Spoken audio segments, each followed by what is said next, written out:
Kia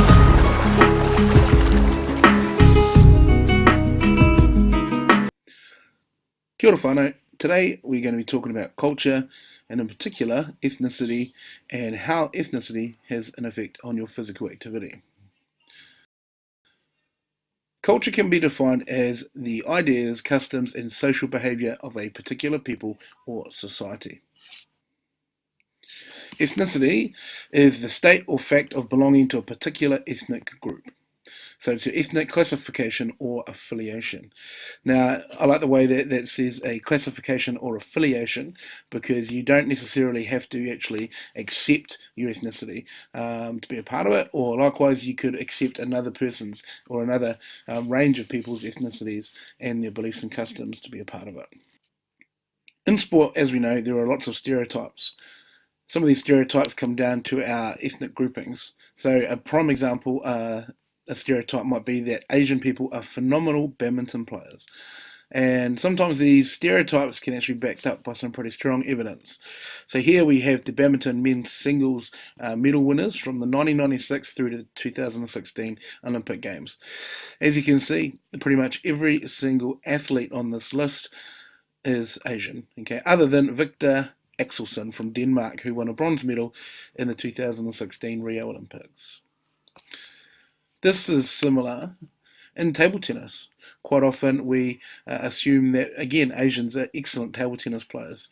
And again, this is backed up in the women's singles results from the Olympics from 96 through to 2016, where every single athlete on this list, all medal winners, are Asian. Another sport we often think about is athletics in the men's 100 metres and the women's 100 metres, or any sprinting at all. We quite often link sprinting to countries like Jamaica and the USA. And overall, if you have a look at the results here, again from 96 to 2016, they're not all from Jamaica, they're not all from the USA, okay, but they all do have one thing in common, and that is they all have some sort of African descent. Now, if we were to break down American sports into individual ethnicities, as you can see here, we have a really high percentage of African American athletes in sports like NBA and the NFL and the WNBA. Okay, the numbers decrease markedly in the Major League Baseball and also in the Major League Soccer. Okay, the numbers of white athletes increase in those two sports and decrease in the other three. So it's pretty interesting that, you know, people in America, during their upbringing, if they feel as though they want to play a sport, then this sort of stuff puts pressure on them to maybe go on to play a certain sport because they feel as though they're going to be more successful at that sport.